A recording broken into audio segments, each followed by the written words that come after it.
Do you watch a lot of television? I never watch television, Kevin, because I'm basically busy with shows every night. And I'm very seldom at home in Cape Town.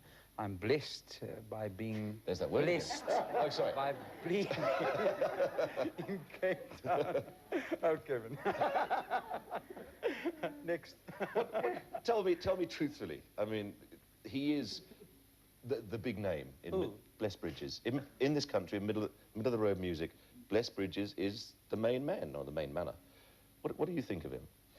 Let me be very candid and very straightforward. I don't particularly think, you know, there is a place for every single person in South Africa. And I feel there is... Oh, sorry.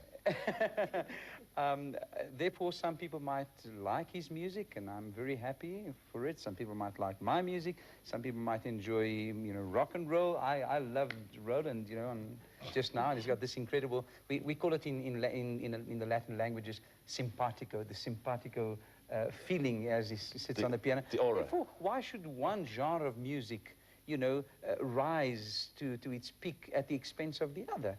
You know, I don't have a problem, really, I don't have a problem whatsoever. I love music, and you must remember when I arrived here in South Africa, I never sang as a child. I never knew what music was all about, and I fell in love with this incredible, you know, art form so much that I decided to make, you know, my career and exchange my first degree for music. Somebody said the other day, you exchanged the pulpit for the stage, which wasn't quite very nice. Why the pulpit? Well, because I was trained as a young minister, first of all. Can you believe it? Oh, really?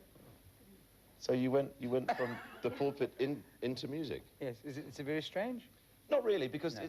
Doesn't music change? I mean, doesn't music have a message anyway? Doesn't music... Yes, it does indeed. ...make people change? Can't people, Tony, don't you think people can relate to music? Oh, I think so, yeah. I think that, you know, songs from people like Bob Dylan, on that side of the music spectrum, people like him had a big influence in the 60s, I think, and still today, probably, on people. John Lennon, poetry to music, whatever you want to call it, but they do certainly get a message across in their songs. Yeah. But isn't this the tragedy today, that we, the artists, want to get on with this universal message of love to everybody, and we just get bugged by everybody? You know, it's so unfair today that artists in South Africa can no longer, well, a certain segment of the artists can go and make a success overseas, but otherwise we can't. To me, that's a tragedy, because definitely music transcends all sorts of barriers, as far as I'm concerned. It does seem to me a lot of people I speak to on the show tend to feel that they have to go overseas to actually, now I've made it overseas.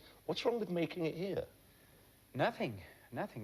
I think, to a certain degree, South Africans have this incredible inferiority complex, that whatever we produce here is not good enough in terms of overseas. I mean, nonsense. We've produced some of the greatest names in any field, whether it might be on the sport field, or in terms of the artistic field. We have produced them.